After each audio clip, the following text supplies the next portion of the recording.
In April 2018, I came before you as your pastor to present to you a vision that God had intricately detailed in the portals of my heart. This vision was shared with our leadership teams, and we spent more than a year processing, praying, and tweaking what we believe God desired for us to present to you in terms of our future. This vision, labeled as Journey into Eternity, or most commonly known as JIE, was unanimously affirmed by our congregation in May of 2019.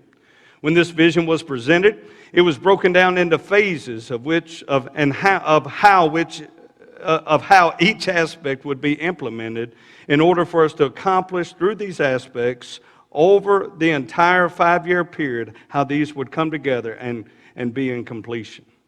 Tonight, I want to take you on a journey through our journey, a journey through a journey that began last year, but will impact our community for all eternity.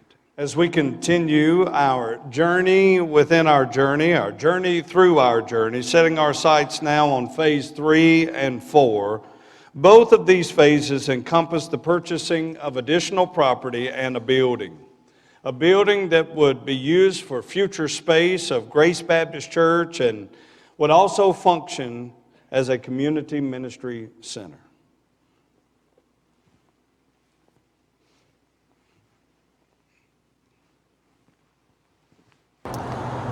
Phase 3 begins here, and I'm here on location at what is known as the Beasley Building, a 37,000 square foot warehouse that, is known as the Beasley Building, but we have already commonly dubbed it as the Community Ministry Center.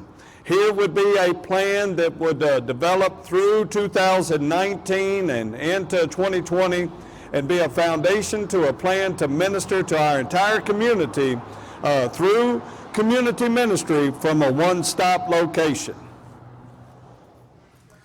The plan for this facility would be that we would invite some other ministries to come alongside of us and share space inside this warehouse. It would also be adequate to house any of our large group needs, which you know we have lots of that. Anytime that we gather together as a church, we have to, we have to rent a center or find some other location. And this would be a perfect opportunity to have large group gatherings, as well as be able to host that for some community events as well.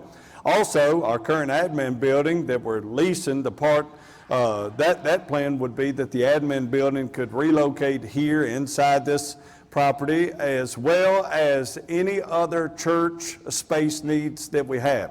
Raw warehouse space is essential for us, so certainly a portion of this building would remain open for just storage, because we don't have any more at church since we've renovated all those areas. But this building, along with another piece of property owned by the same person, would be part of a package deal for the future of our ministry. And here we are at the property known as the Beasley property. This would be part of a package deal that we would go into or enter into with Trim Beasley with the purchase of the warehouse. This property owned by him, 70 acres, would be the future of where Grace Baptist Academy would relocate to, and eventually our entire church campus and ministry. Now, the question becomes today, what about these properties, and where are we on these properties? Well, many of you know that our plans changed in terms of the land that we just saw, as the owner really wanted us to buy the property first. That wasn't our original plan, nor our goal. It was to first purchase this building, and September of 2019, just a few months ago, is when we were scheduled to close on this building, and then in 2021 we would purchase the property owned by the same person. The owner approached us and asked us really to deviate from that schedule. Many of you remember back in May of 2018 we prayed and fasted, and as a congregation we believed that it was we were on the right schedule to purchase the building first, then the property. So subsequently we lost the property. It's been sold and there's some development on it already.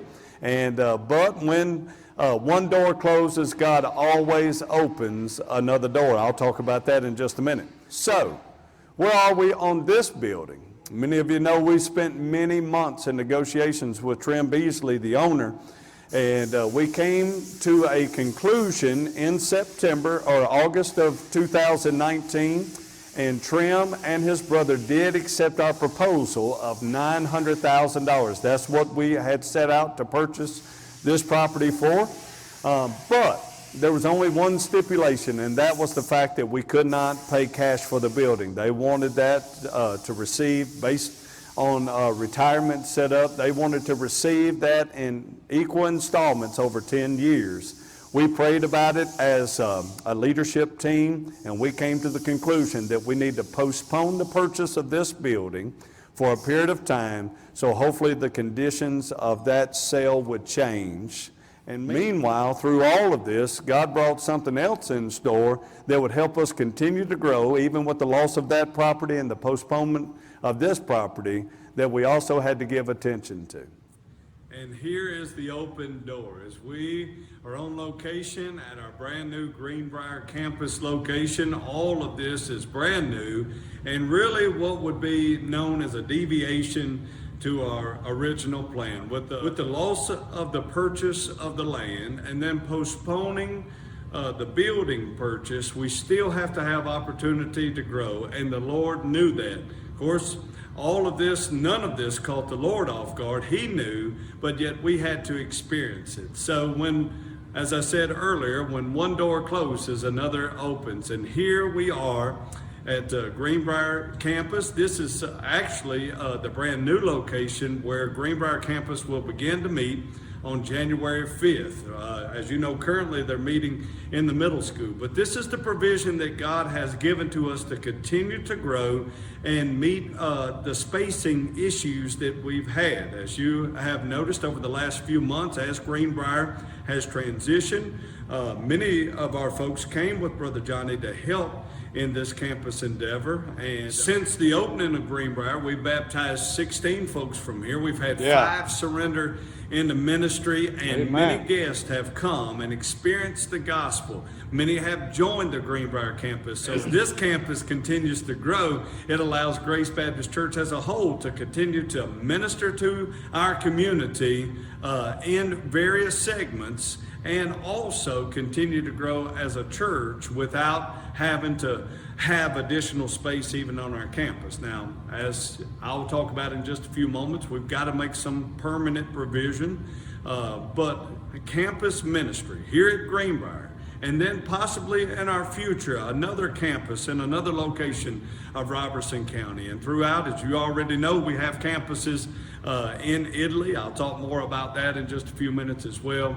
But campus ministry has been a great tool in the hand of God for Grace Baptist Church. So thank you for your support, and thank you as we look and understand what the future holds, because we're following the one who holds the future. The future is bright in Greenbrier. The future is bright for our main campus, and the future is bright for Grace Baptist Church and how we're going to reach our community. The future is bright. Listen, it's awesome to be here with you today. We're working on that sound, and being in campus ministry, you always get encouraged thrown at you. Sometimes sound don't work exactly like you want it to. Hopefully y'all are able to hear all that. We'll try to get all that clarified and going for you before we move to the next video. But I'm here today to talk to you a little bit about our Greenbrier campus.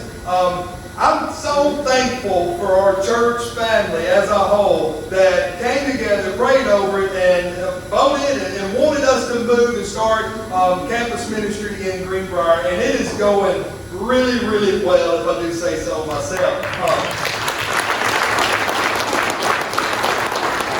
God has been doing some things over there. Y'all know we started in the elementary school. When we started there, we took our team, and every week we would see 20, 30, even 40 guests some weeks. Since we moved to our new location, we're seeing 50 to 60. Even today, we I had all to do a little counting because I didn't want it to be ministerial numbers. I wanted it to be, a church member, even though she's supposed to ministry, she can get me and my wife. But I asked her before the service started, I was like, get a good count today. And also, I want you to go through and I want you to count everybody that's here today that wasn't a part of Grace Baptist Church in April of last year when we launched this campus. And so she counted today, and then she went back through and she counted. There were 75 people there today that was not a part of Grace Baptist Church.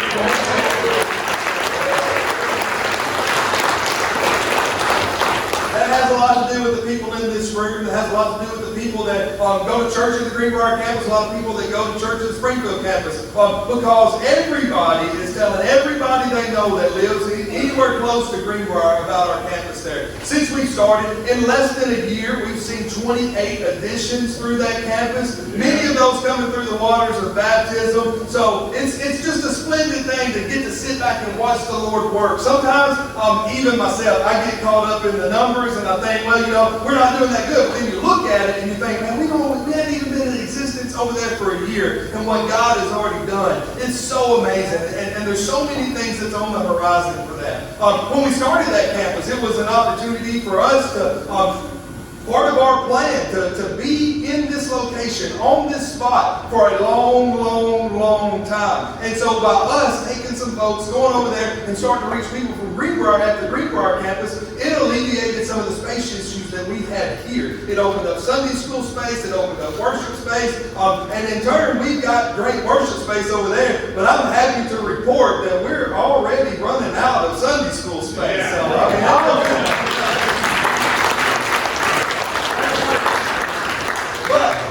In the meantime, as we learn about campus ministries, every day is a new adventure because we've never done anything like that before. We've transitioned and started in January. We started our Wednesday night ministries, and we're seeing even more guests and more people come in through that. And doing Grace University Teen Kid, mirroring a lot exactly like what happens here. A little bit different time schedule and things, but it's also alleviating some of the pressures and some of the space issues that we have here. But it's also growing that ministry there. So we're thankful for your support in this. We're thankful for how you pray for us. We're thankful to be a part of Grace Baptist Church as a whole. We're one church meeting in two locations, and it's wonderful watching God grow in two communities and reaching people in two communities and just seeing what the future holds and what God is going to continue to do. So thank you so much for your love, your support. Thank you for inviting people. Thank you for encouraging people. Thank you for encouraging us. We're having such a great time over in Greenbrier. And listen, y'all come see us sometime if you get a chance. I know a lot of you serve and you work and you're over here and you're doing everything you can to promote ministry. But if you ever get a chance, come pop your head in during the day. Come see us over there, and we'd love to show you around the campus just so you can get another look at it. Thank you, church.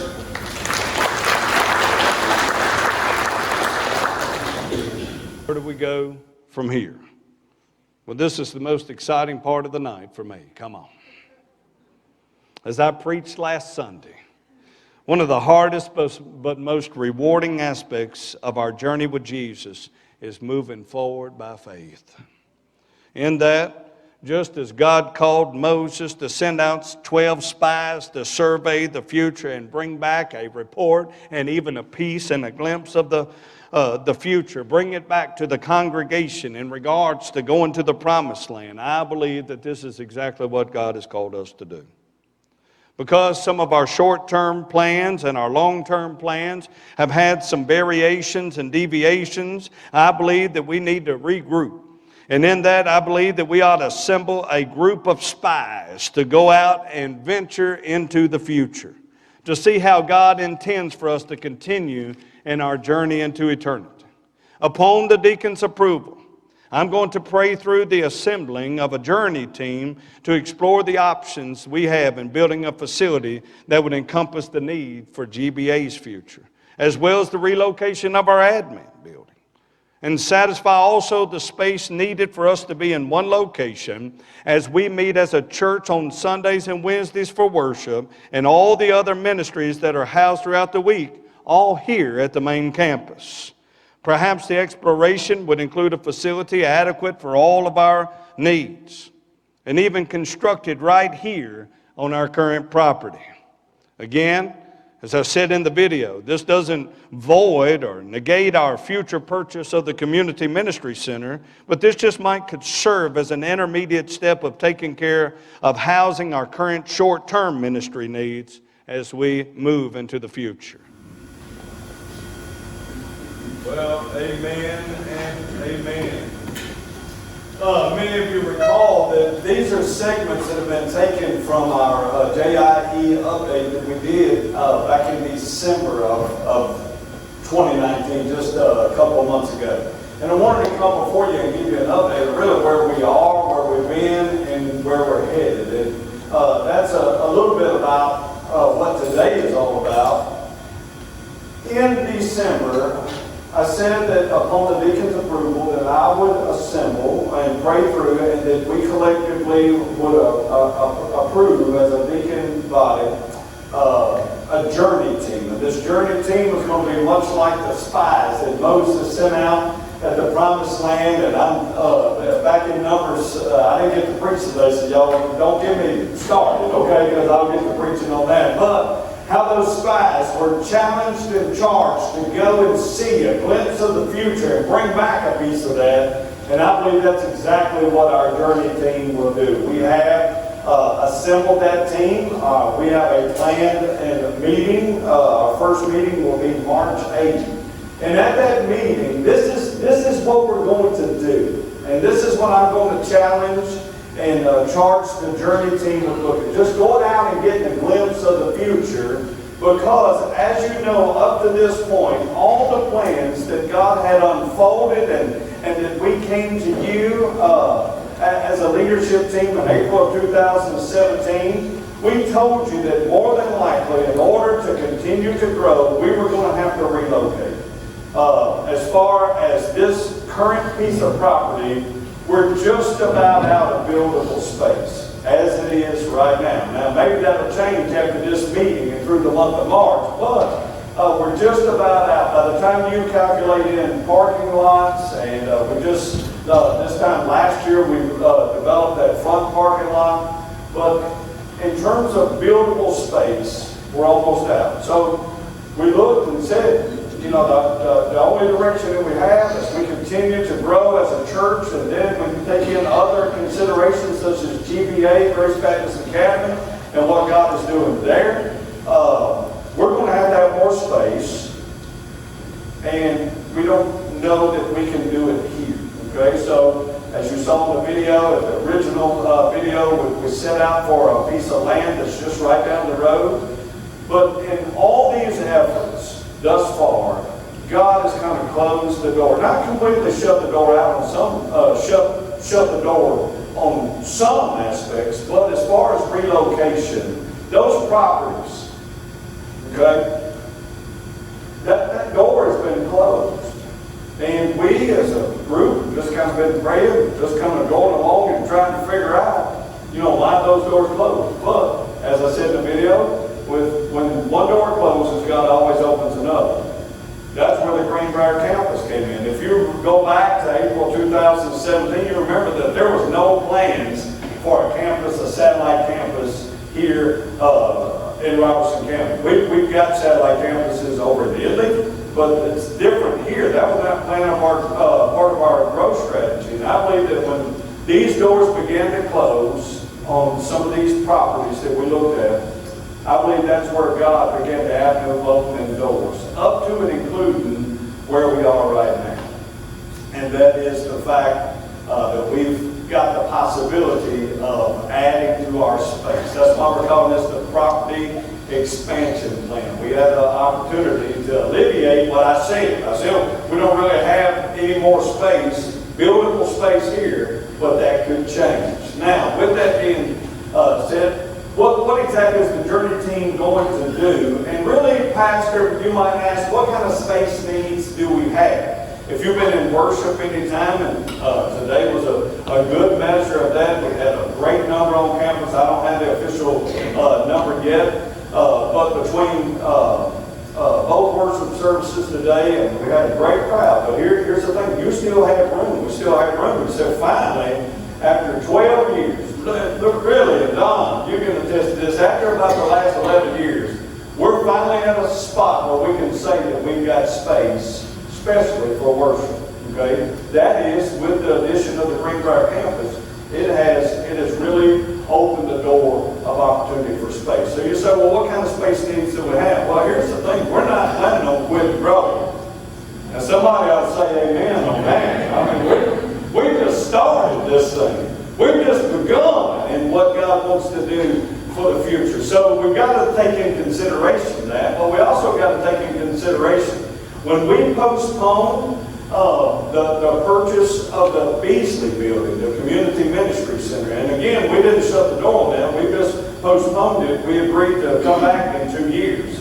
But if you do remember, that Beasley building was not only going to house Community Ministry Center, it was going to take care of some of these other needs as well. Right now, we're currently off campus and an administrative building. That's one of the first things that was going to happen is the admin building that we're leasing would move into a permanent infrastructure owned by us. All right?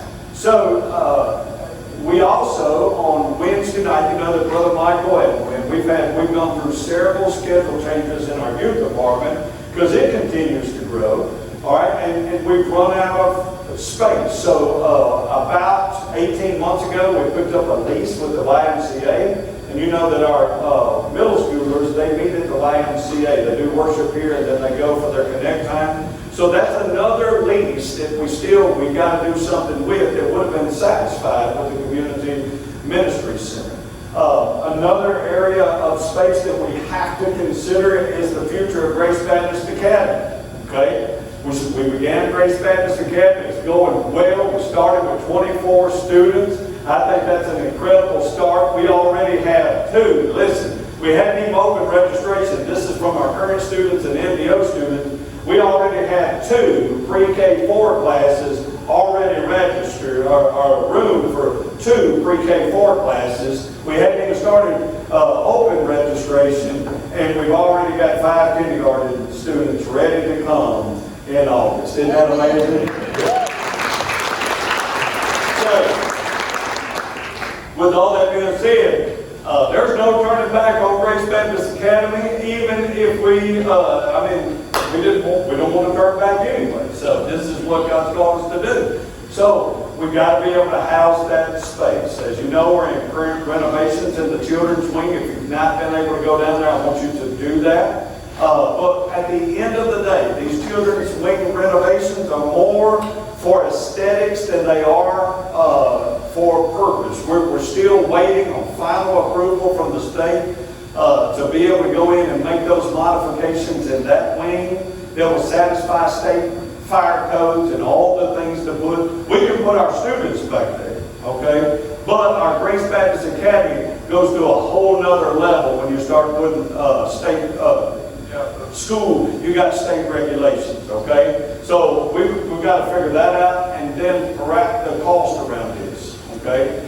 So one of the things that I'm going to be challenging our journey team is to take, okay, our current piece of property and to see how we can satisfy these space needs. We've got to get the admin building back on our own property, okay, and relinquish some of these leases that we have. We need to get our students back on our owned property, and we also have got to take into consideration the future of GBA. When we do that, it automatically satisfies any GBC space needs that we do. So one hand washes the other, or they go hand in hand. And there'll be opportunities today at the end of this. So I hope that you're taking some notes. But there'll be opportunity at the end for a little Q&A, and you'll be able to ask some questions about this. So I'm so thankful, as Brother Johnny said, not only for your support of the Greenbrier campus, but in everything you're doing to encompass JIE and make it successful for the purpose of the kingdom growth and the purpose of the gospel. So, with that being said, we've come to the conclusion that this 4-acre piece of property, along with Miss Linda's house, would be an excellent addition and a final piece of the puzzle, which would give us the opportunity to stay on our current property and have plenty of space for parking and future building needs. So, at this point, we're asking you as a church to begin just a time of prayer over the next few weeks, and you're going to receive a letter from me and also opportunities to gather, hear more about this property and how it fits in the future of Grace Baptist Church. But meanwhile, just want you to be in a season of prayer as we really pursue God's vision and God's future for Grace Baptist and how we can perpetuate the gospel here in Robertson County. Good morning. Most of you all know me. My name is Paul Flory. I'm chairman of Deacons, and I just wanted to come forward today and just kind of give you a perspective on where the Deacon Body and Joint Leadership Team, how we've carefully gone through this process of a journey into eternity to get where we're at here today. So as you know, it was almost 2 years ago when Brother Steve made the presentation on JIE to you all. And to be honest, we walked through that process and prayed through that for over a year before that even took place. So it's been a long process for us. As Brother Steve's already mentioned, journey into eternity was the way we saw the Lord leading us to take care of our future growth needs as far as administrative space, Grace Baptist Academy space, youth and children activities, so on and so forth. And as he also said, some of those doors have been closed since then, but along with that, he's opened other doors. We mentioned the campus ministry, and we already know God's hands on that ministry, and I believe is confirming that that is part of our future growth and part of his vision going forward. Now, the main topic for today, of course, is the Pentecost property, and that's what we believe the other piece of this vision is. It's over 4 acres that joins our property right off the driveway out here, and it goes all the way back to Walling Road as well. So it provides excellent opportunity for us to grow, gives us additional space for parking, administrative space, additional classrooms. And again, that's what that journey team will accomplish, determining how to best utilize that if we go forward with that, and how to best utilize the property we got here now. I mean, if we continue to build like Brother Steve was talking about, that's going to take away parking space we already have in place here if we put more infrastructure up. So regardless, we're out of space where we're at now, exactly as Brother Steve said, and this could give us a lot of relief to that. Would y'all like to see the admin building back over here on campus? Amen. Amen. Amen. Amen. So since the announcement of this property about 2 or 3 weeks ago, I've heard some of the excitement from many of you, and I think everybody here agrees that we'd like to stay here where we're at. We'd like to grow here where we're at. Everybody loves our home here. We just want to continue on that. And but I assure you, it's going to take all of us to participate in that in order for that vision to come true. So that's why we're here today. I believe God will use our faithfulness and our obedience to test us on future offerings, future doors He may open up as well. There's other properties surrounding ours here that may come open in the future. We can just continue to grow where we are right now and be that beacon of light on top of the hill that everybody's so familiar with in this community. So next Sunday we're having a Q&A session. So as we move through this, I'm sure everybody's going to be excited about what they hear. If you have questions come up between now and then, we'll have a Q&A session next Sunday after services. You know what room we'll want to be in here. And so you can just come. Some of the Stevens will be there. You can ask us questions. If you have questions today, we'll have Q&A after this experience today. So you might be saying, what's next? I'm all for it. What do we do next? Well, our Deacon Tim Dalton and Vice Chairman Deacon Jim Lasker will come up and talk about what to do next. But in the next couple weeks, I just ask that you intentfully give diligent prayer to God on where He's leading you to participate in this. Each one of us is going to have a role. And just be praying through what that role is for you, what that contribution might be for you, and how you might be able to support this venture. So, Tim, if you'll come up and okay, where we're going.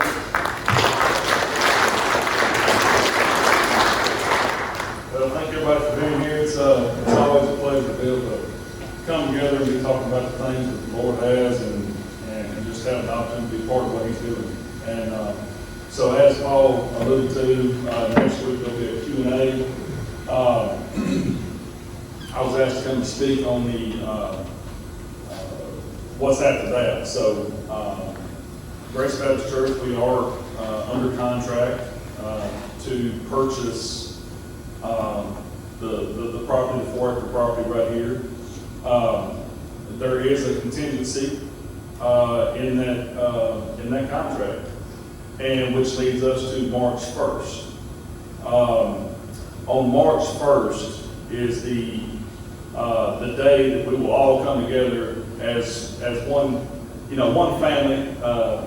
Johnny and the rest of our Greenbrier folk, we get to come, come up here, and so we all get to be one family, and we get to have a vote on this as prayerfully considered what the Lord would have each of us do, and solidifying this is the direction that the Lord is wanting us to go in purchasing this property. And so upon that vote, if that is in fact what the Lord is leading us to do, then contractually we will be executing that. They're following the end of the month.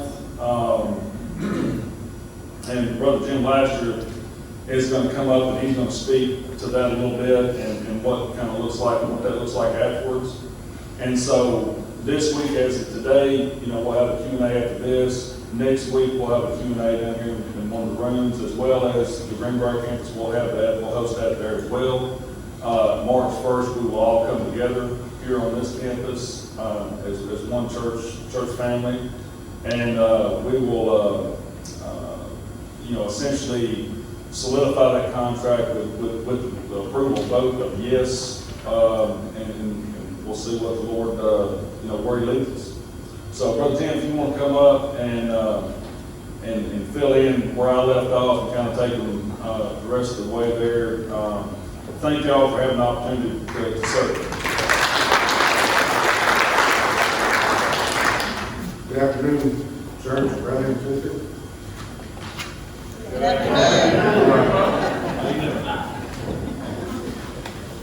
This podium's got my name on it, it should hold up. Proverbs 29:18 says, where there's no vision, the people perish. Pastor and the joint leadership team has a vision to buy this property. 86% of Robertson County is not church.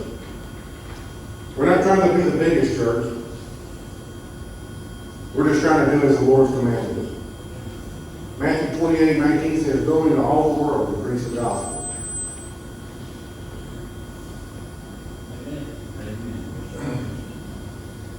But as we strive to win the lost, we'll need somewhere to put them.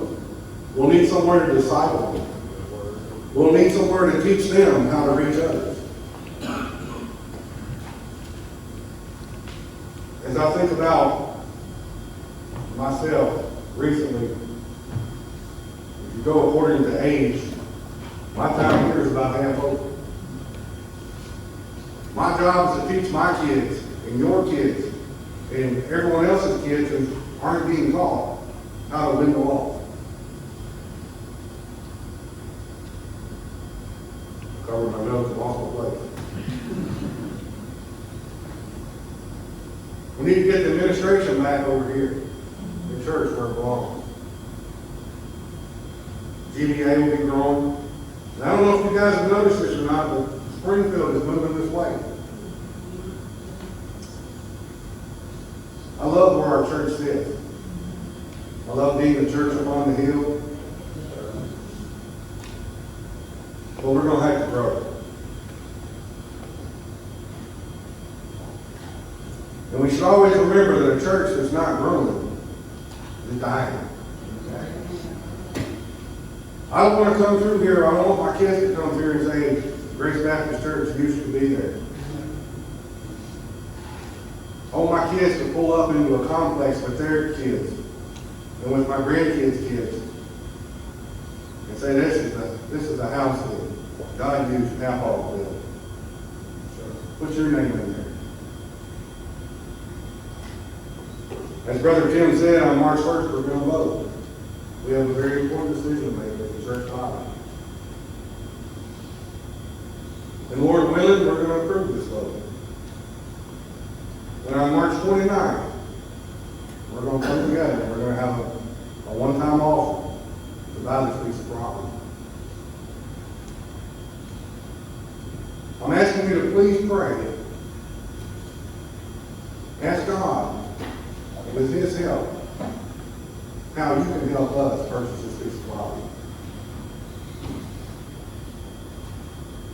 March 29th, one-time offer. Be praying about that, please.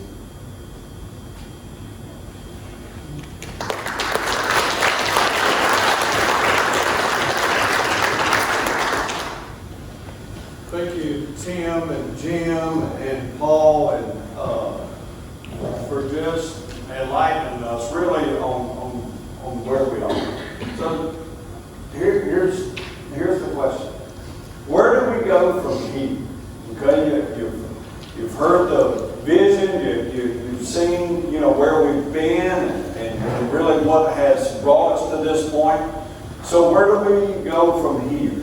And you may have some questions about that. We made provision and preparation today to answer any questions to the best of our ability that we can. But you've heard the nuts and bolts. You've got to this point as much as we've got. God's got us on a journey. It's an incredible journey. It's been an incredible journey. I tell you all the time, this is the greatest 12 years of my entire life. Now, I didn't say the easiest. I said the greatest 12 years of my entire life in ministry and being able to serve you, because I'll be honest with you, and I think Dr. Parker can attest to this.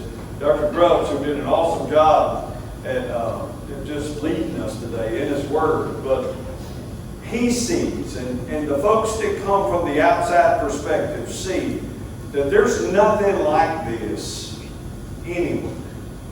God is doing amazing things through you, and people. I mean, we're almost at the 1,700 mark in terms of additions over the last 12 years through your efforts in going out here and inviting people to church and telling them about Jesus and getting them exposed to the gospel. In that 50%, you saw the statistics last week. 50% of those folks have been a part of those additions through the waters of baptism. That means they got saved and they were ready to put on the uniform. So God has got a great momentum here. I'll be honest with you. Satan will do whatever he can to stop it. And I promise you that. So understand that we're not fighting a clean war here. We've got the enemy who's proud and seeking whom he may devour. And he would love to devour our church. But here's the thing. We're just going to keep our eyes focused on Jesus. Whatever he tells us to do. Sometimes it's an incredibly exciting venture. Sometimes it's entirely exhausting. But all of them is absolutely sweet in terms of what God is doing. So with that, let us, if you will, and y'all stand by here. Y'all, if you want to stand, you can. But let's answer some questions that you might have. Now, here's the thing. We don't have a microphone for you, so I would ask either speak real loud or stand up so that people can hear your question, because everybody wants to hear the question, and we'll do the best we can at this point in answering your question. So, do we questions? I have 3 parts. All right, come on, Brother Bobby. You don't have to stand up, just yell real loud. Okay. One, how many acres are we talking about? 2. Hold on, let's do it one at a time. Can we do that? So, Brother Bob's question is, how many acres are we looking at? Tim, come give us a rundown, or Ed Cole can do that as well. Just come give us a rundown on that. Yeah, the property here, the property right here, it's just over 4 acres. For the Ed, it's 4 point. I think it's I was going to say 4.2. I'll round it up, but just slightly over 4 acres, and it does have road frontage on Wally Road there, as well as adjoins our property here, And the house. and the house, and the house is great shape. I mean, so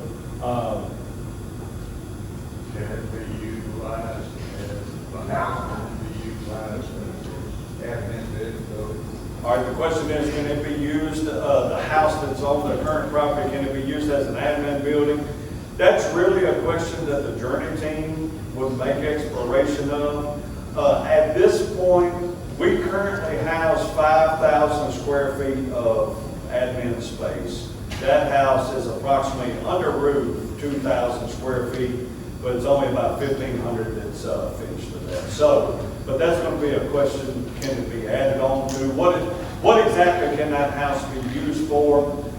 That's a question that, as a whole, the Journey team will answer. We've got some ideas of how it can be used even in the meanwhile, and I'd be glad to answer that question in just a minute, but I know you had a two-part question. Three-part. Okay. Give us the second one. The second was, how can it be utilized? Okay. Okay, so now we got 2/3 of the question. All right. What is the price? The price. Tim, you want to talk about that? The price on that was $230,000. 2/3. That was the price on the property.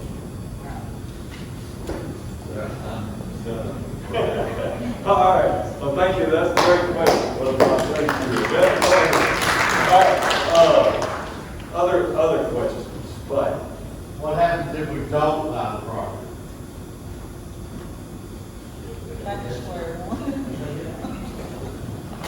So if we don't buy the property, well, like we've already said, I mean, we're constrained on what we can do. I mean, the Journey team will still analyze what we have and methods that we can grow whatever infrastructure we have, but with that comes, again, whether or not we have adequate parking or not.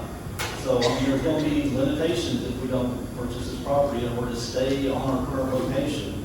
There's only so much we can do within what we have here. I mean, there were plans to add on to this building, and we can do that, but again, that's going to take away parking space as well. So, I mean, it's just it's a balancing act with that. Hold on. And if I can add to that, the challenge to the Journey team will be explore all options. Obviously, we were going to put a Journey team together before 4 acres even came available. So, and that is to really see how we can satisfy these space needs. You saw on the video a rendering, if you will. That's an old rendering from a site plan that we currently have filed with the county. And basically that rendering shows you a building right outside that door that spans from the awning, which would be a glass atrium, all the way down the side of the building, and puts you a little breezeway, if you will, between this building and that building. Is that what we're going to build? Have no idea. Again, this is the Journey team. But what you also have to keep in consideration is once that building is constructed, that parking lot out there is gone. So, are there other things? Okay, we've got a little space back here. Can we do some things in the meanwhile? These are all the options. I promise you this, there's going to be 2 things in consideration, 3 things. First, what does God want us to do? Okay, what does God want us to do? That's the first consideration. 2, what can we afford to do? Here's, as long as I'm your pastor, we're not going to borrow any money.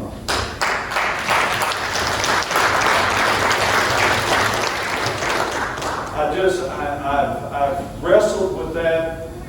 Is there anything wrong with borrowing money? Not in a sense, but here's what I believe as a church. I believe that whatever God calls us to do, He's going to pay for it. So He'll provide that money. Okay. In that, we've got to look at all the options and steps that we can take in order to pay for this along the way. We are blessed in the fact that we have a full-time construction team that works 40 hours a week right here, doing nothing but the renovations that you've seen thus far. And they're absolutely incredible. Y'all enjoy going to bathrooms now. You wait till we get these done in here. You know, come on, somebody ought to say that. Hey, I've seen those little pockets. Sorry, I'm just telling you. So, I mean, but we're continually always making improvements, and we're able to do that by not having to go outside and hire contractors and pay those fees and things like that. It's been really, really reasonable to do what we've done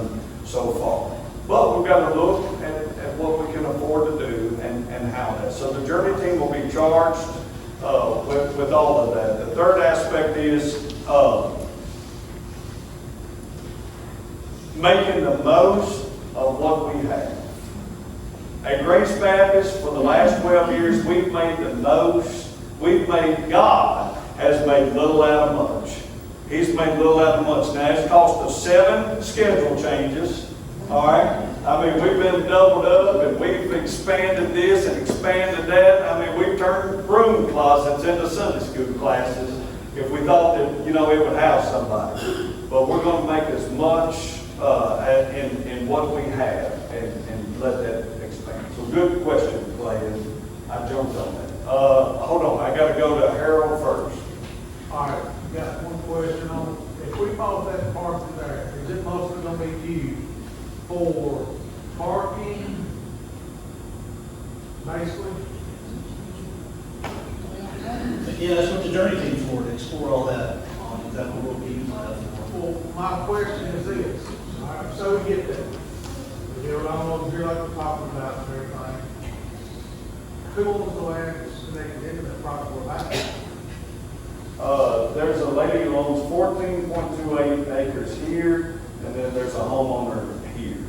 So this is just a flat piece with a house that's connected to the right-hand side of our driveway that goes to Walling Road. So this is the tract of land. There's a lot. Is there a chance that you can get the 14 acre land? Yes, there is. And Ed Coe has worked closely with us, and Tim as a realtor. See where I'm going with Yes, this? sir. Yes, sir. But even in this infrastructure right here, let me just throw out some hypothetical possibilities. One, you've already seen, we could put a building out here which would eliminate parking, which would give us parking. The other side of this coin is that this is buildable. So you can construct anything. I mean, this for instance will be perfect right off the drive and into an admin building right there. Don't forget about the house and what it can be used for in the long term. Some of the things that it can be used for in the short term is, one, we're always needing some housing space because we care about homeless people and we care about those who need a little hand up instead of hand out. Now, would we turn this into a homeless shelter? No, that's what the community ministry center's for. But just this past week, for example, we always are working in people's lives, and we put a lady into a 800 square foot apartment who needed a place, a temporary place to get started back in life. And so we rented a place for her. But a place like this right here would allow us, Harold, to maybe even temporary house. We use hotel rooms at least 3 out of 4 weekends a month. And in the summer, we house interns. So we've got some temporary ideas for that. So we still got space. The space that we have right here, that is ours now, Yes. and all that. Could you come in and stair step parking lots into that if you needed to? $1.5 million just to do the ground. We've already, yes, sir, yes, sir. That's part of our whole site plan when we developed this about 8 years ago. So that's $1.5 million just to do. You know what I'm saying? Yes, sir. That's how you have to do it. Yes, sir. And that's why we made the decision, rather than spend $1.5 million here, we could go buy a piece of property for it. Right, oh yeah. All right, great. Brad. So what's current thing bring the plan of service? My good question. I think our goal and my challenge would be that if we could have, and this doesn't mean site plans and plan, construction plans and all that. This is just a simple overview of pastor, we believe, and deacons, we believe that we could put a building here, here, and here, and here. I mean, and then we would hire an architect to do that work. But our goal in that would be, I would like to see that and be able to come back to the church with those preliminary plans by August of 2020. So right before the fall of this year. So really working from March to August. Good question. This So is, we're still, with this, we're still getting that building up there. we're going to revisit that in 24 months from September, so, but We couldn't take that money that's over there. we don't, again, yeah, so we're coming back to that in 2 years, but as far as the money for that building, that money is tied up at JIE, and that money has, and if you recall, we were $634,000 off our plan, so we really didn't have the money at that point to buy it without borrowing it, and that's why we're revisiting, coming back to that. But if we could say we couldn't do that, would that money up to that? Well, this is going to be an initial step. We won't even come back to that for 2 more years. Yeah. Great. Is all that land residential, commercial? Ed, you got the answer to that. The 4 acres right now is listed as residential. I think what's important to keep in mind, there's a lot of uses for this property.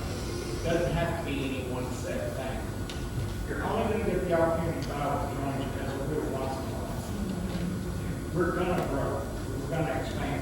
Now, overall hope is that other pieces of property come available, such as the Talley property. So, hope and pray that we'll be able to acquire that. This is just a small piece of the puzzle. The Talley property would be agricultural at this time, so it could be converted over to what we need. The thing to keep in mind in building anything for a church like this, the number one thing you've got to think about is sewage. And there's not very many pieces of property that has public sewer available. Trust me. Steve Arts and I have worked, trying to find somewhere for the church to go. There's not very many places available that are big enough to expand and grow that have sewage available. We've got it here.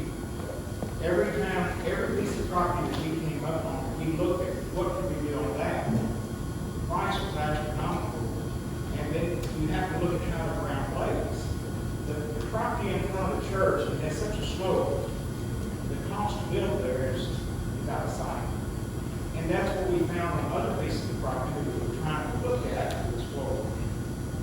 The Talley property that joined us, it has the ability, if pray God that we could ever acquire that.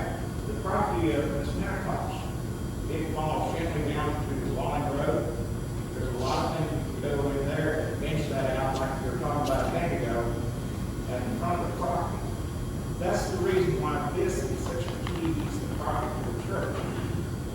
Quite honestly, one other thing that I'll add, though, Steve, I listed that property for Ms. Pentecost.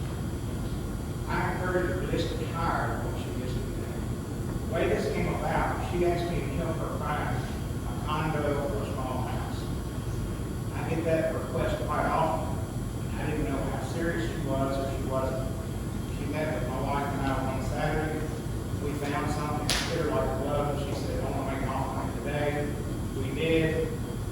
I called Brother Steve on Monday morning, because she said, before we list this, I want you to go back to the church. I want the church to have it for you, right? But she had told Steve that in the past. But it came together so quickly, because we got a closing date on the house that she's buying. So she's got to sell her property in order to buy that property. So I had a real challenge. How can I make this all work the way it works with her? One other thing, this Pentecost would love to give the property to the church. She doesn't have that there. That's a savings account for her, like a retirement account would be for any one of us. Now, when she is called home, when she does with her assets, or what you do or I do with our assets, that's a different story. She needs to sell that property. And I didn't tell her this trying to hold the church up. She asked me to help her find a piece of property. I did. She asked me to value her property and tell her what she should market it at. The number I told her was higher than what we marketed at. She said, no, this number will allow me to buy the house that I'm going to buy. And if the church wants to buy it, what they do, it'll be a good deal for the church. So I think there are a lot of things falling into place that need to fall into place. I'm not saying this because I have a Pentecostal.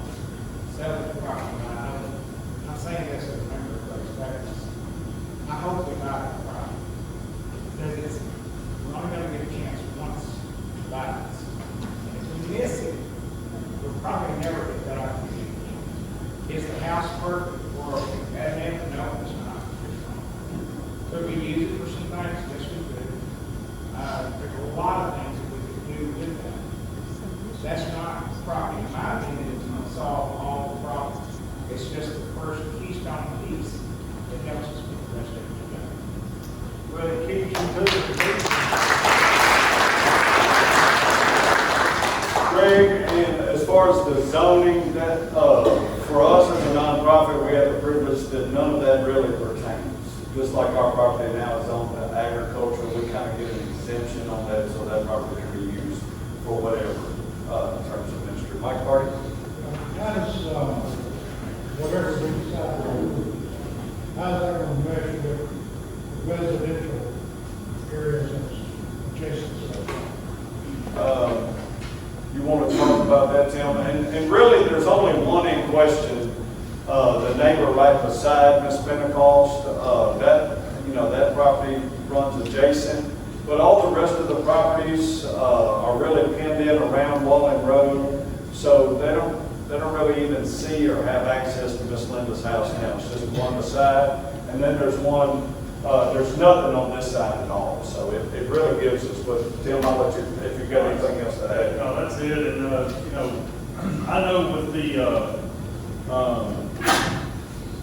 when this was presented to the joint leadership team, I know Brother Steve's hard on that. I know the joint leadership team. I know they're hard on it, and whatever the case is, we believe in good neighbors. That's exactly right. And so, if the Lord has opened this door, and this is the direction He's wanting us to go, which I believe, and I believe the joint leadership team also believes that if this is the door that the Lord has opened for us, it will not only be that stepping stone, if you will, but it will solidify our location here, as in, the Lord's sealing that and saying, hey, this is where we want you, and this is where I want you, and I'm putting in the pieces to go along with that.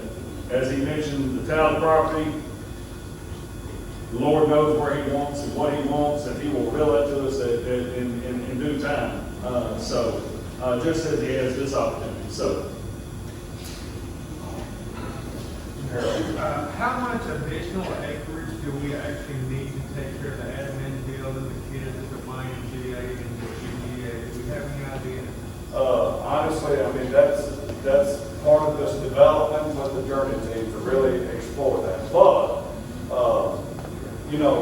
we have enough room right now for GBA in our current, we got 12 months once kindergarten starts. And then we'll be out of state regulated or state approved space. Okay? We can go in and make more modifications to our current children's wing to get it up to code. We really want to evaluate the cost of that. If it's going to cost $150,000 to go in and put sprinklers and what have you, we might be better off coming out to the side of the children's, behind it and finishing out the L and building a separate building. But again, this is going to be the exploration of the journey team. In order to, I don't know that we can put an acreage. I just know that we've got to look and evaluate the current space that we're using. So we need all of the children's wing per se in order of our current children's wing in order to make it GBC wise.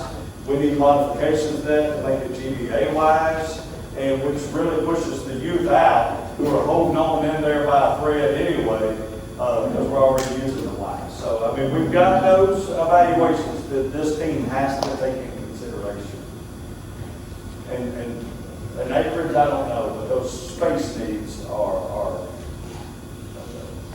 there. Ms. Rose. How does this decision affect the Greenbrier campus?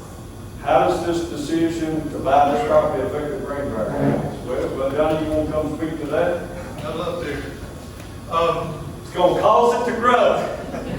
That's what we hope, always, everything.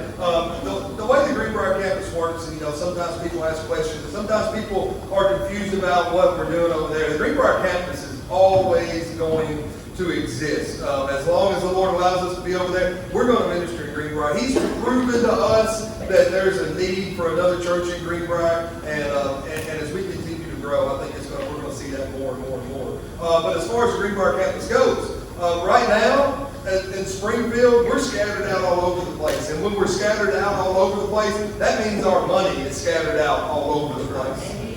You know, we're paying rent, leases, and all this stuff over here. If we could condense a lot of that stuff and get some things in place over here, that'll make opportunity budget-wise, monetarily-wise, for us to kind of swing the pendulum back over to Greenbrier. Right now, you know, the pendulum was just in Greenbrier's favor when we got our property that we're currently meeting at. Our construction team that Brother Steve was talking about spent lots and lots of days over there remodeling that thing, configuring that. We poured a lot into that to get it ready for worship, and now we see the pendulum coming back towards Springfield. And as we put some things to rest over here and make this property more feasible, more economically sound for us, then that pendulum can swing back, because, you know, I've already told you we're out of space. We're going to have to look at some more of the units in the Franklin Center there to rent out, to lease, and to put our Sunday school space in. Our children need a children's worship area. Right now, they're in a classroom, and when you pack, not to mention the 21 young adults that we've been running in Sunday school, when you put 21 adults in a room that's 10 by 11, I don't care how good the air conditioning is, it gets hot. And so, says the teacher. So we need some more things over there, but we need some of these things to get put to rest over here so that we can take advantage of some of the savings that we get from this. So it's going to affect the Greenbrier campus in a lot of ways, as far as the way things will come together and what we'll be able to do next, because of how this ties up and kind of closes the books on some of those things that we're having to spend money on every month. That's great. Let me just real quick and add what Johnny's saying there and affecting the Greenbrier campus. When we vote on this and we present this, you know, we are one church. And so we're presenting this as it will be here. It'll be presented to the folks that attend the Greenbrier campus. And one might ask, well, I attend the Greenbrier campus, how does this 4 acres up here affect me? I go to the Greenbrier campus. Well, as Johnny was speaking of, if we vote yes for that, essentially that is a vote of saying, yes, I'm going to help provide to purchase it. And whatever personal level that looks like, the Lord lays on each one of our hearts. Continuing that pendulum swing, as Johnny was speaking of, is that, you know, nobody in this room knows what the Lord's plan is, but I mean, say in 3 years, 4 years, 5 years, what the Lord's plan is for the Greenbrier campus. It may be that, hey, the Greenbrier campus needs to purchase 4 acres. And we're presenting this to the Springfield campus. People say, well, hey, how does that affect me? I go to Springfield. We're all one church. And so that's the way it's going to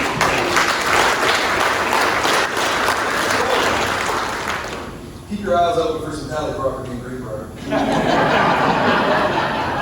a great answer. We do things, it doesn't matter. Our Greenbrier campus, if the Lord provides us opportunity to open even more campuses throughout Robertson County, we find that this is a viable and inexpensive, less expensive way of growing than continuing to build and build and build here. Again, we're limited in what we can do there. So we make these decisions collectively, because it's going to take collectively all of us, whether you go to Greenbrier campus, whether you go to main campus in Springfield, we all got to pay for it. I mean, we all got to pay for it. And then when the Greenbrier campus needs to take over that mattress store in August of 2020 this year, guess what? We all gonna have to pay for it, you know. So We're gonna take the mattresses out. Y'all get any ideas? All right, Mr. President, follow up. Does that mean that the senior adults will be able to come back to our home? That means that our senior adults will be able to come back home. Yes.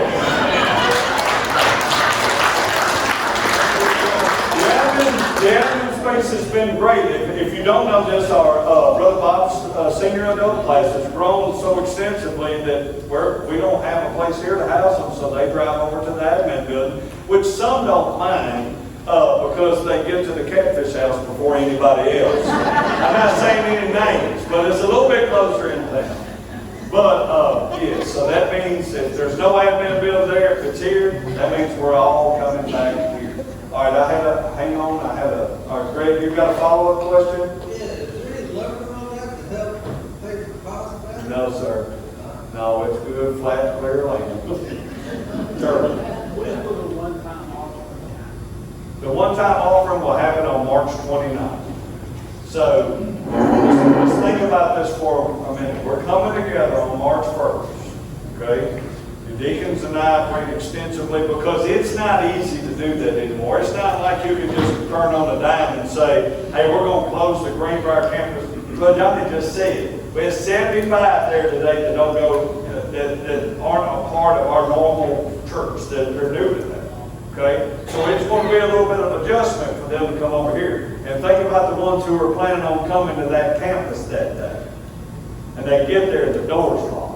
So it's not just an easy decision of saying, we're going to close the Greenbrier campus. But there's times that the family's got to get together. There's just times that the family has to get together. So we come together. Do what? Especially if there's eating going on, amen? But there's times, so we made a hard but collective decision to fold everything in here. Listen, it's going to be tight that day. If we can fit everybody in one service, I promise you we'd be in one service. But we're going to do it on March 1st. So, wear deodorant. Get here early. Come to Sunday school, you're going to have a better chance, okay? But you want to get here, okay? Senior adults will already be meeting in the sanctuary. So you got to see it, okay? But that March 1st, it's a hard decision, but we believe, I believe, our deacons believe it is necessary for us to do this. This is how important this decision is together. If we vote yes, and you've already heard Brother Tim and Brother Jim talk about this, that day, we're going to take a ballot vote. Y'all got to hear my heart, because I just told you as your pastor, what we're not inclined as a church to do. But if we vote on March 1st, if we vote yes, we're in a contract that we have to pay for. If we vote on March 1st, if we say yes, then we got 29 days from that day, because we're going to close on March 30th. We got 29 days to collect $230,000. There's only one place that can come from. Okay, two. If you want to be spiritual about it, it all comes from the Lord. Yes. But He's going to do that through right here. Yours. It's $1,000 a day we've got to come up with. No, so it's about $10,000 a day. I liked your first one better last week. Caught me off guard there. We need to get some more banana pudding. All right. So, with that being said, I'm going to say this, and this is going to be the weirdest thing you've ever heard your pastor say. I want you to understand, because of the unity of our deacon body and our joint leadership team in really praying and preserving what we believe God wants to do. In the 12 years that I've been, we've never had one no vote in any of our meetings, and we've always moved forward. Here's what I'm asking.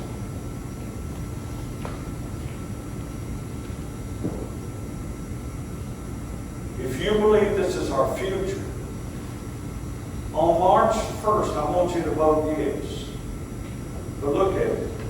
If you're not planning on giving some money in order to satisfy that $230,000, I want you to vote no. Because if we don't have the money to pay for it, we need this vote to fail. Now, I know that's the most unusual thing you've ever heard me say. But if you're not planning on 250, 500, you be thinking now, 1,000, 5,000, 10,000, I mean, I don't know. But here's the deal. If you're not planning on contributing financially, I'm really asking you to vote no. And I've never done that before, ever in my life. But, you know, somebody asked a question the other day, and this may be one of your questions that you got. What happens if we don't get the $230,000? Well, we're either gonna be immoral and back out of the contract, which I don't believe that we can do as a church. Or we're gonna have to go and borrow money. The one thing that we should never have to do, and that I as your pastor do not want to do, but we gotta satisfy that contract. So that's what I'm saying. A yes vote means yes, it's our future, and yes, I'm going to help. A no vote means I think it's our future, I don't think it's our future, but either way, I'm not giving any money. I know you say, well, Pastor, well, I wish I'd have had about a year. I wish we'd have known this too, but we didn't. We had no way of anticipating. All right, I think somebody else had a question. Brother Mike? You mentioned earlier about JIE. Is this an extension of JIE or the monies that you collected before do these other things? Part of those monies will go towards purchase? That's a good question. We really believe at this point that this is a fold in to JIE as far as when those other doors close, that was proposed in JIE, that this is a fold in. As far as the financial dollars for that, as right now, as it stands, because we're kind of on a crunch and deadline, and we have been all throughout this process of renovating. So your dollars that currently come in at JIE, and I appreciate your support in that.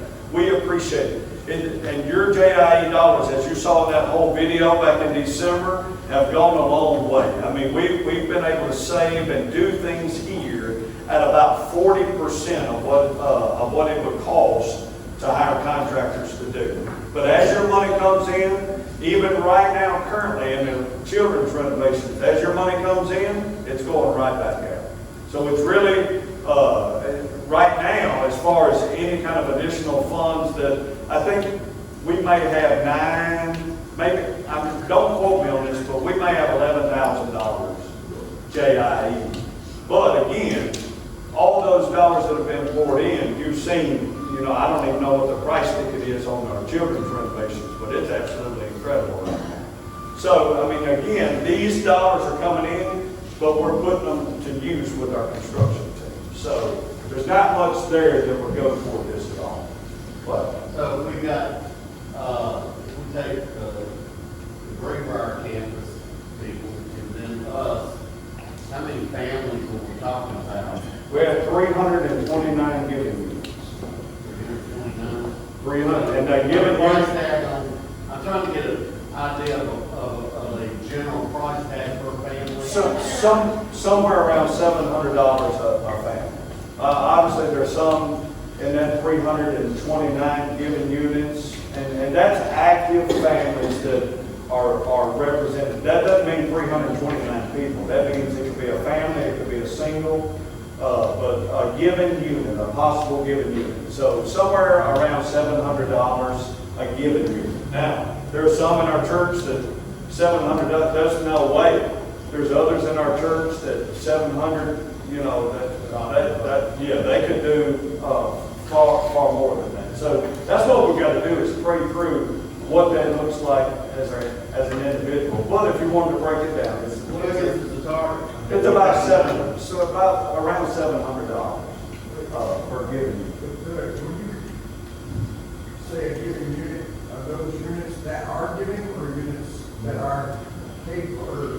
That's 329 given units, as I've already brought statistics before. We have right now about 11% of those 329 folks who tithe. We have another 22%, and I don't want to be derogatory on this, but it just makes it easy. About another 22% of that 329 that tips. And then we have the rest of that 67% of that 329 given units that don't give anything. So our vote just went up. Well, double, triple. Well, here's the thing. Even if those folks who don't contribute regularly to our budget needs, even if they would get on board with this for a little while, at some level, it would be, it would make an incredible difference. That just shows you right there, if our congregation, if we could get to 80% contributing and giving and or tithing, we could change the whole world. We could change the world. Amen.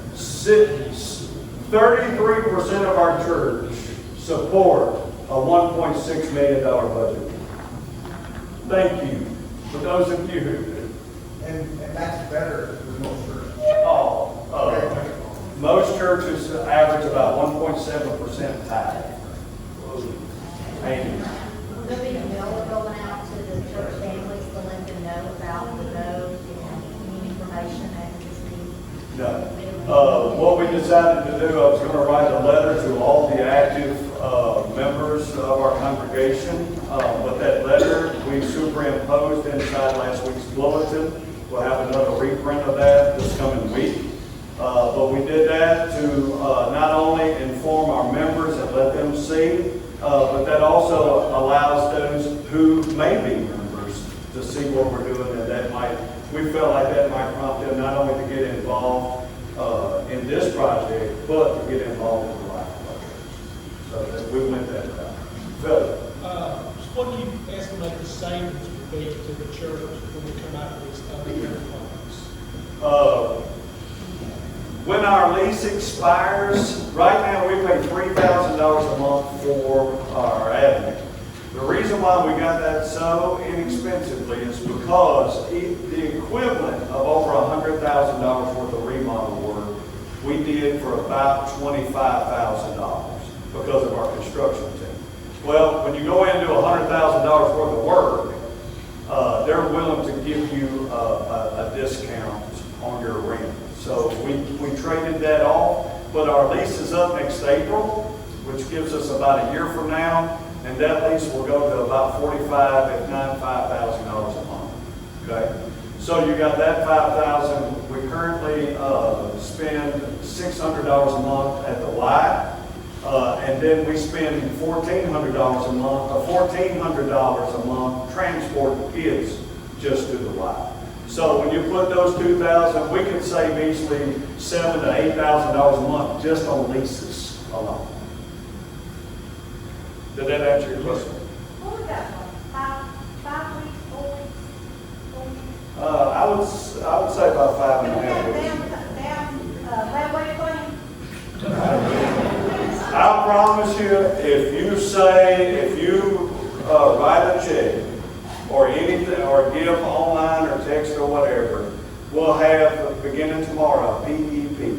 And if you'll write and just write PEP on there, it will go into a hold account until March 29th. So if you want to do some payments, Ms. Ruthie called it the layaway plan. I promise you, we'll hold that money.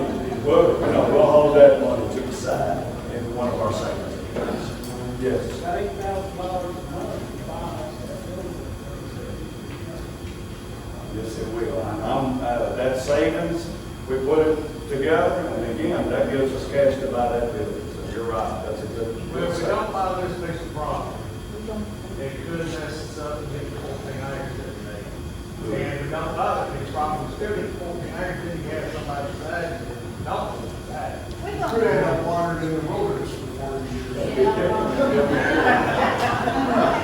All right. So we got about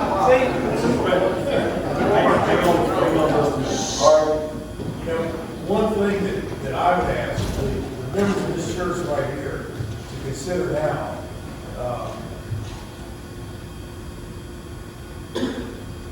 where do we want to be?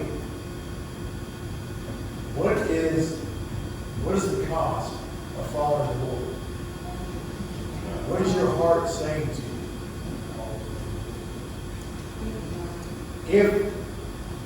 If you believe in our pastor, as I do, if you believe in that the Lord gave Moses a vision that he did not give to the other disciples, then the Lord can do the same thing to our pastor and has done that. That's right. So if the Lord has given our pastor a vision, and you bounce that vision up against the Bible, and it doesn't violate the principles of the Bible, then how can we not support it? Amen.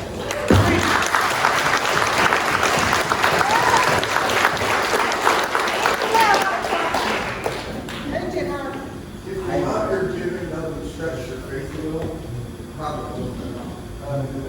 Amen. Say that again. If the amount you're giving doesn't stretch your faith a little, it probably wasn't enough. I'm gonna go a little bit further.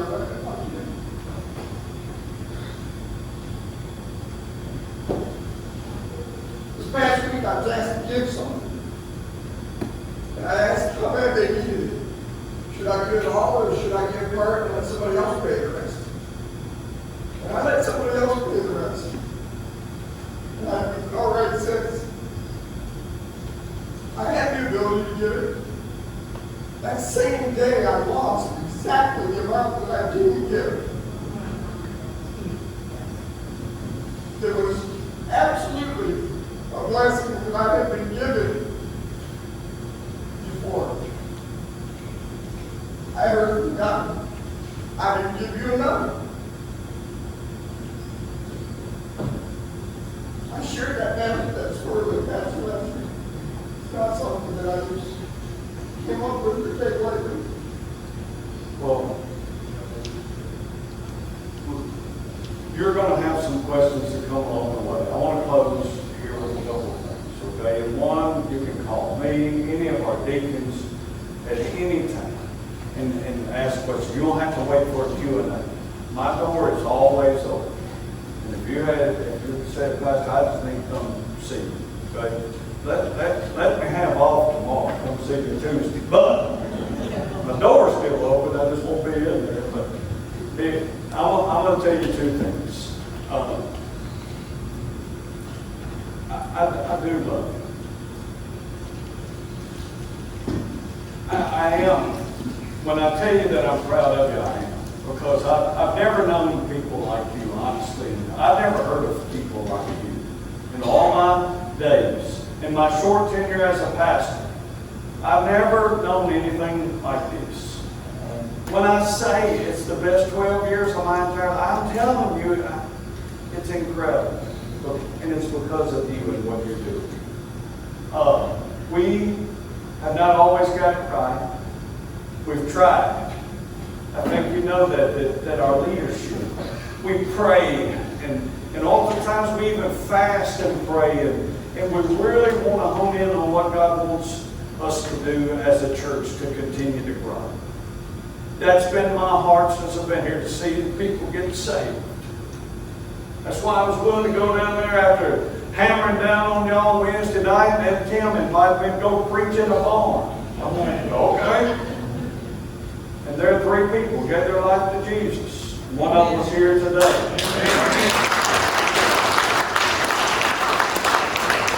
I've said all along, and we've said as a staff, this has been our motto, that we'd rather fail in an endeavor or fail in an opportunity than miss one. So here's the thing, but I believe when God calls us, we're not going to fail. He may tweak a little bit along the way. We see that all throughout the Bible. But He's leading us on a journey. And I want to take us there. I told you, and I mean this, and I just want to clarify a statement. I do, as your pastor, I say this all the time, and I never want it to be taken negatively. I want it to be taken positive. And I'm going to give you some meat behind it, if you will. I see it in my retirement day. I plan to retire April 15, 2029. I've already told the deacons. I told them that they need to get a service. But I do plan to retire. You said, well, Pastor, you ain't going to retire. I hear it all. Well, you're not going to retire. You just work this. You're not going to know what to do. And you can't walk away. All right, listen. Here's the thing. Can I give you some meat behind why I give you a day like that? Because I'm going to give you 110% every day that I'm your pastor. And I'm not planning on giving any less than 110%. You said, well, it's only 100% available. I'm going to find some of your 10 and take it. But you know, here's the thing. If if I'm running a race and I know there's a finish line, I can go as hard as I can to that finish line, even harder when I get close to it. But if there's no finish line, I'm going to pace myself. This is one of the goals that I've set. Am I going to retire April 15, 2029? Plan to, but I'm going to do whatever the Lord says.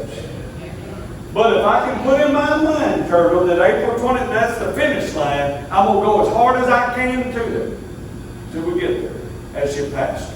And with that, that means gospel perpetuation all along the way. You've been incredibly supportive in all that we've done. I've never come to you and asked you to do anything that one, I myself is not personally doing or willing to do, or our leadership. This is why we pray extensively about this. You might say, well, Pastor, how much you going to give? I'll tell you what, you come to my office and I'll tell you exactly what my wife and I prayed through, went to our financial advisor based on that April 15, 2029 plan, and I'll give you an exact number, and I have no problem telling you that. I don't have any problem showing you my tithing records, because my wife and I, not because we're required to do that, we do it because we love God and we just want to be obedient, but we're tithers plus. I'll show you my tithing record. I'm never going to ask you to do something that I'm not going to do myself. So here's the thing. We got a great opportunity before us. God's laid it out. Let's just go do it. Let's just go do it. How many people would you say in Robertson County was not church? Today, 67,000. There wasn't in church today. 67,000 people. We're the We largest. need a place to go. We can't get it moved if we ain't got road. Let me put this in. Let me put it in perspective like this. We have 37 Southern Baptist churches in Robertson County. We're the largest. All total, we run about 1,000. I think 1,082 we had in worship. Butts in the seat with the Greenbrier campus and all of our campuses, and there was about 700. 695 butts in the seat. That doesn't include our children who are in worship. I'm talking about in sanctuaries. Okay? We're the largest, but let's just say 700. Let's just say 1,000 for easy numbers. 1,000 in worship. And we're the largest Southern Baptist church in the community. One, outside of South Haven, the largest church in the community. The Robertson County. If you've got 77,000 population, and the largest church runs 1,000. You can see how efficient we are in our community. Now we can brag and say we're the largest church, but I don't think that's any bragging rights when you look at it as a whole, right? We got some work to do. And as long as I'm your pastor, and you'll let me do this thing, and you'll put up with me with all my shenanigans and Gomer Pyle Shazams, we're going to go after them 67,000 that wasn't here today. With everything we got. Paul, you want to close? I have one more thing I want to say. So over the past few years, as we prayed through and walked through all this, we've asked God to close doors where He didn't want us to go anything. So when He opens doors, Brother Johnny, he's been faithful and obedient. We were faithful and obedient, opened up the campus ministry, and it's been blessed. Very much so. So, same thing here. If we follow faithfully and obediently with this door He's opened, if we feel it's His will, and we go through it, we're blessed whatever we do with that. Just like Harold was saying, and if there's other doors to be opened with other properties, so bless that as well. So if we don't follow through obediently, we'll leave.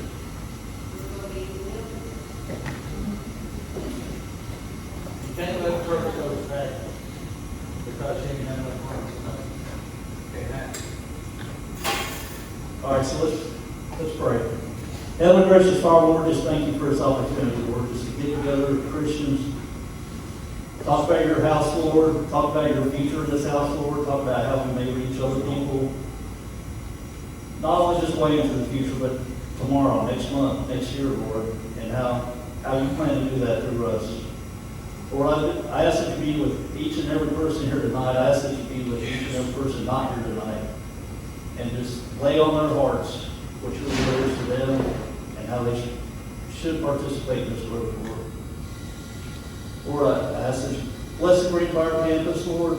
Bless Springfield campus, Lord, and how each of those grow together at one church. And that you just be with us throughout this whole process, Lord. Just convict our hearts. Be with us all as we go forth from this place, Lord. Keep you at the forefront of our minds. In Jesus' name we pray.